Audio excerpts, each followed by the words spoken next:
దేవునికి స్తోత్రము, దేవదేవునికి వందనములు. ప్రభువైనటువంటి యేసుక్రీస్తు నామములో మీ అందరికీ శుభములు తెలియజేస్తున్నాను. ప్రియ సహోదరి సహోదరుడా, ఈ ఉదయకాల సమయంలో దేవుని యొక్క వాక్యం సెలవుస్తుంది. దేవుని యొక్క వాక్యం సెలవిస్తుంది. యోహానుకు రాసినటువంటి సువార్త 3వ అధ్యాయము 16వ వచనంలో, దేవుడు లోకమును ఎంతో ప్రేమించెను. అవును కదా. ప్రియ సోదరి సోదరుడా, లోకం అనగానే పక్షులు, జంతువులు, లేకపోతే చెట్లు కాదు, కానీ లోకం అనగానే మనుషులు, మనమే.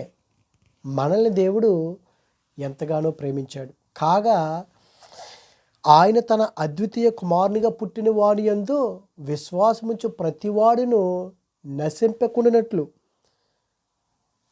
మనం నిత్య జీవం పొందినట్లు ఆయనను మనకు అనుగ్రహించున్నాడు. అవును కదా. దేవుని యొక్క ప్రేమ ఎంత ఉన్నతమైనది. దేవాతి దేవుడు ఈ లోకాన్ని ప్రేమించాడు. ఎవరైతే గనక ఆ అద్వితీయ కుమారుడైనటువంటి ప్రభు అయినటువంటి యేసుక్రీస్తు యందు విశ్వాసం ఉంచుతారో అటువంటి వారు నశింపక నిత్య జీవం పొందినట్లు దేవాతి దేవుడు ఆయన్ని మనకు అనుగ్రహించున్నాడు. ప్రియ సోదరి సోదరుడా, అటువంటి ప్రేమామూర్తిని మనకు అనుగ్రహించినప్పుడు, అటువంటి త్యాగమూర్తిని మనకు అనుగ్రహించినప్పుడు మనము ఆయనకి లోబడాలి కదా. మనం నశించిపోకూడదు. మనం నిత్య జీవాన్ని మనం పొందుకోవాలి.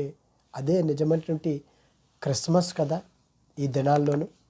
అందుకే 1 యోహాను 4వ అధ్యాయంలో చూస్తే 9వ వచనంలో, మనము ఆయన ద్వారా జీవించినట్లు, మనము క్రీస్తు ద్వారా తప్ప మరెవ్వరి ద్వారానూ జీవించలేదు. మనం అంటాం, నీవే నా ఆధారం, నీవే నా దిక్కు, నీ వల్లే నేను బ్రతుకుతున్నాను అని అంటాం. మనుషుల్ని, మనకు నచ్చినటువంటి వారిని, మనల్ని పోషించేటువంటి వారిని, లేకపోతే మనకి జీవనాధారమైనటువంటి వారిని.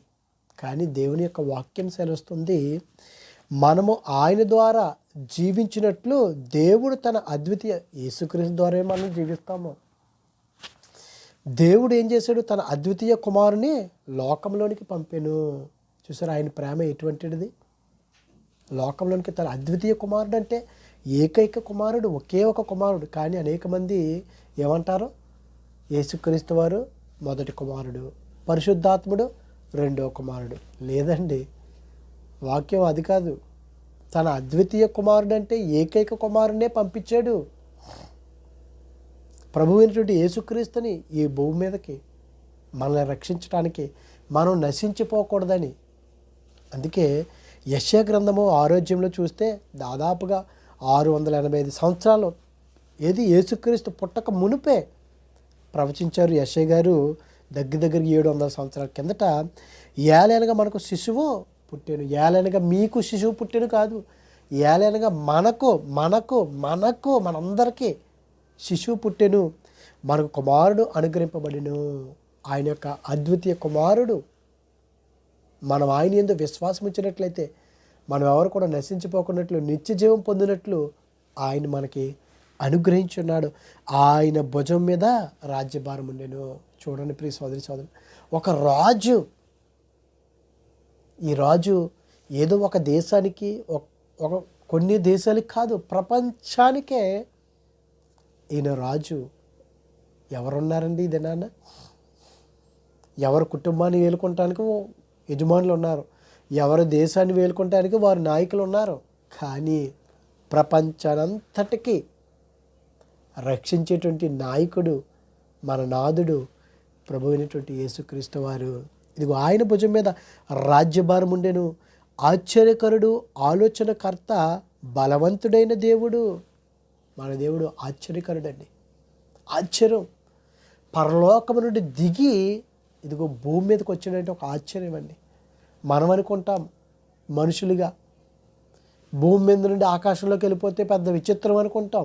కాదు, ఆకాశంలో ఉన్నటువంటి దేవుడు. ఎందుకంటే ఆకాశం ఆయన సింహాసనము, భూమి ఆయన పాదపీఠమై ఉండి, ఆయన ఆకాశము నుండి భూమి మీదకి వచ్చాడైన ఆశ్చర్యకరుడైన, ఒక కన్య గర్భవతిగా ఒక కన్యకు జన్మించాడంటే ఆయన,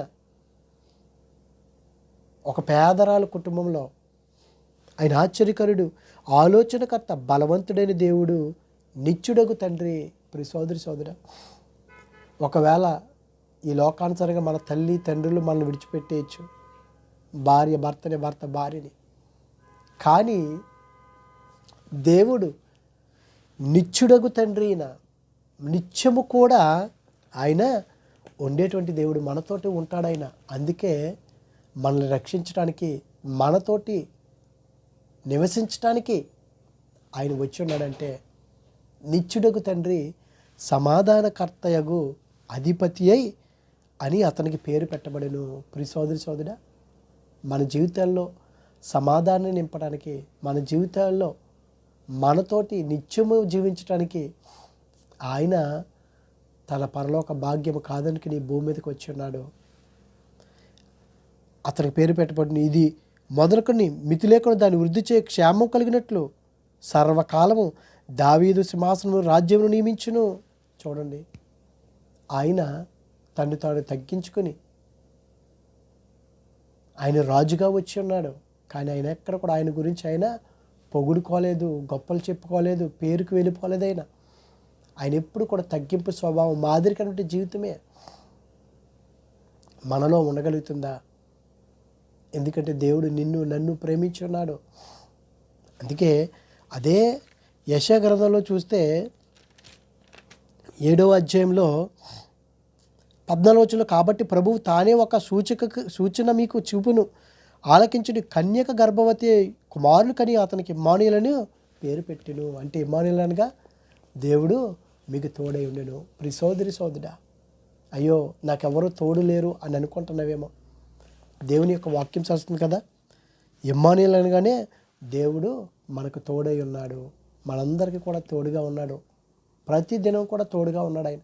అది మనం నమ్మినట్లయితే, మనం ఆయన యందు విశ్వాసం ఉంచినట్లయితే అని అంటున్నాడు, ఎవ్వరు కూడా నశించిపోరు, ఆ నిత్య జీవాన్ని పొందుకోవటానికే ఆయన్ని ప్రభువారిని తండ్రి మనకు అనుగ్రహించున్నాడు. అది మనం గ్రహించుకున్నట్లయితే నిజమైనటువంటి క్రిస్మస్. ఇదిగో దేవుడు మీకు తోడై ఉన్నాను అని అంటున్నాడు. ఇమ్మానుయేలు దేవుడు మీకు తోడై ఉన్నాడు అన్ని విషయాల్లో. ప్రభువా, నా జీవితంలో నాకు ఎవరు లేరయ్యా, ఇదిగో నేను భయంకర పరిస్థితుల్లో ఉన్నాను, నన్ను అందరూ విడిచిపెట్టేశారు అని నువ్వు అనుకుంటున్నావేమో. దేవుని యొక్క వాక్యం తెలుస్తుంది, నేను నీకు తోడై ఉన్నాను. ఇమ్మానుయేలు దేవుడు మీకు తోడై ఉన్నాడు. ప్రియ సోదరి సోదరుల, ఇదిగో నిత్యుడగు తండ్రి. మన కుటుంబాల్లో, మన జీవితాల్లో సమాధానం లేదేమో. ఈ దినాల్లో అనేక మందికి ఎన్నో క్రిస్మస్లు జరుపుకుంటున్నారు, కానీ వారి యొక్క జీవితాల్లో సమాధానం లేదు. అందుకే దేవుని యొక్క వాక్యం చేస్తుంది కదా, లోకా సువార్తలోనే 2వ అధ్యాయంలోనే అక్కడ మనకు కనబడుతుంది, సర్వోన్నతమైన స్థలంలో దేవునికి మహిమయు, ఇదిగో భూమి మీద ఉన్న ఆయనకి ఇష్టమైన మనుషులందరికీ సమాధానం కలుగును గాక, నెమ్మది కలుగును గాక అని దేవుని యొక్క వాక్యం సెలవుస్తుంది. చూడండి, వెంటనే పరలోక సైన్య సమూహము ఆ దూతతో కూడా ఉండి సర్వోన్నతమైన స్థలంలో దేవునికి మహిమయు, ఆయనకిష్టులైన మనుషులకు భూమి మీద సమాధానము కలుగునుగాక. ప్రియ సోదరి సోదరుల, దేవునికి ఇష్టమైనటువంటి బిడ్డగా జీవించటమే నిజమైనటువంటి క్రిస్మస్. దేవునితో నువ్వు ఉండటం, దేవుడు నీకు తోడుగా ఉండినట్లయితే అదే నిజమైనటువంటి క్రిస్మస్. ఇదిగో దేవుని యొక్క వాక్యం చదువుతుంది, సమాధానకర్త, సమాధానాన్ని దయచేసేవాడు ఆయనే. నీకు సమాధానం ఉండినట్లయితే అదే నిజమైనటువంటి క్రిస్మస్. అటువంటి క్రిస్మస్లు మనం జరుపుకోవాలంటే ఇదిగో దేవుడు ఆయన 2024 సంవత్సరాల కిందట భూమి మీదకి శరీరధారిగా వచ్చి ఏ విధంగా మాదిరికరంగా జీవించి మనకు చూపించి వెళ్ళాడో 33.5 సంవత్సరాలు, అటువంటి జీవితాన్ని నువ్వు జీవించినట్లయితే అదే నిజమైనటువంటి క్రిస్మస్. అదే నిజమైనటువంటి క్రీస్తుని ఆరాధించటం. అంగులు ఆర్భాటాలు కాదు, కానీ ఇదిగో ఆయన భుజాల మీద రాజ్యభారం ఉన్నది. ఆయన ఆశ్చర్యకరుడైన, ఎందుకంటే ఆయన కార్యాలు ఆ విధంగా ఉంటాయి. మనకి తలంపు పుట్టక మునిపే మన ఆలోచనలు ఎరిగి ఉన్నాడు. ఎంత ఆశ్చర్యకరుడండి ఆయన. మన నోటిలోనికి మాట రాకమునిపే మన గురించి ఎరిగి ఉన్నాడు ఆయన. అదండి ఆశ్చర్యకరుడైన. కనుక ప్రియ సోదరి సోదరులారా, ఈ దినాన్న మనందరము కూడా ఇమ్మానుయేలు దేవుడు మనకు తోడుగా ఉన్నాడు. అయ్యో నన్ను విడిచిపెట్టేశాడు దేవుడు, నన్ను మరిచిపోయాడు అని అనుకుంటున్నావేమో. ప్రియ సోదరి సోదరు, దేవుడు ఎన్నడూ కూడా విడిచిపెట్టేవాడు కాదు. దేవుడు మనకు తోడై ఉన్నాడు. నువ్వు ధైర్యంగా ఉండు. సమాధానం ఇచ్చేవాడు ఆయనే, సంతోషాన్ని ఇచ్చేవాడు ఆయనే. మనం బలపరచువాడు ఆయనే. మనం చేయవలసిందల్లా ఇదిగో ఆయన యందు మనం విశ్వాసం ఉంచినట్లయితే మనం నశించిపోకుండా నిత్య జీవం పొందినట్లు దేవత దేవుడు ఆయన మనకు అనుగ్రహించున్నాడు. ఆయన కనుక మన హృదయంలోనికి మనం ఆహ్వానించినట్లయితే అదే నిజమైనటువంటి క్రిస్మస్, అదే నిజమైనటువంటి క్రీస్తు యొక్క ఆరాధన అని దేవుని యొక్క వాక్యం సెలవుస్తుంది. కనుక ఇదిగో 700 సంవత్సరాల కిందటే ప్రభువారి గురించి ప్రవచనాలు ప్రవచించబడ్డాయి. ఇదిగో ఆయన ఇమ్మానుయేలు దేవుడిగా మన ముందు మనకు తోడుగా ఆయన ఉన్నాడో అది మనం గ్రహించుకున్నట్లయితే నిత్యము కూడా మనం ఏ విషయంలో కూడా మనం భయపడిపోకుండా ఇమ్మానుయేలు దేవుడు నాకు తోడుగా ఉన్నాడు, నా ప్రతి ఒక్క పనిలోనూ ఆయన నాకు తోడుగా ఉన్నాడు, నన్ను నడిపిస్తున్నాడు అని నువ్వు నమ్మినట్లయితే ఇదిగో ఈ దినాన నీ జీవితంలో మహా ఆనందమును, మహా సంతోషమును దేవుడు నీకు అనుగ్రహిస్తాడు. అటువంటి కృపదేవుడు మనందరికి అనుగ్రహించి నడిపించుడుగాక. ఆమేన్. పరిశుద్ధుడా, ప్రేమగల తండ్రి, మహిమగల దేవానికి స్తోత్రములు ప్రభా. ఇదిగో తండ్రి, నీవు దేవ లోకమును ఎంతో ప్రేమించావు ప్రభా. కాగా తన అద్వితీయ కుమారుని యందు విశ్వాసించు ప్రతి వాడిని ప్రభా నశించకుండా నిత్య జీవం పొందినట్లు నీవు ఆయన మాకు అనుగ్రహించున్నావు దేవా. ఇదిగో తండ్రి ప్రభా, అది మేము గ్రహించుకుని ప్రభా ఆయన యందు విశ్వాసం ఉంచి ఇదిగో తండ్రి ఇమ్మానుయేలు దేవుడు మాకు తోడుగా ఉన్నాడని మేము గ్రహించుకుని ప్రభా మా జీవితాల్లో ప్రభా ఇదిగో తండ్రి ప్రతి దినము కూడా నిన్ను క్రీస్తును ఆరాధించేటువంటి ఆ భాగ్యాన్ని మాకు అనుగ్రహించమని. అవే కదయ్యా నిజమైనటువంటి క్రిస్మస్. ఇదిగో తండ్రి ప్రభా మా జీవితాల్లో సమాధానం ఉన్నట్లయితే అదే నిజమైన క్రిస్మస్ అయ్యా. ఇదిగో తండ్రి ప్రభా మా జీవితాల్లో కనుక ప్రభా నిత్యము ప్రభా నువ్వు ఉండినట్లయితే, మా హృదయంలో కనుక నువ్వు జన్మించినట్లయితే అదే మాకు క్రిస్మస్ అయ్యా. అటువంటి భాగ్యాన్ని మాకు అనుగ్రహించండి, నీ కృపలో భద్రపరచమని క్రీస్తు నామమున నడిచిన పరమ తండ్రి. Amen, amen. God bless you all. దేవుడు మిమ్మల్ని, మీ కుటుంబాన్ని దేవుడు దీవించి ఆశీర్వదించును గాక. ఆమేన్.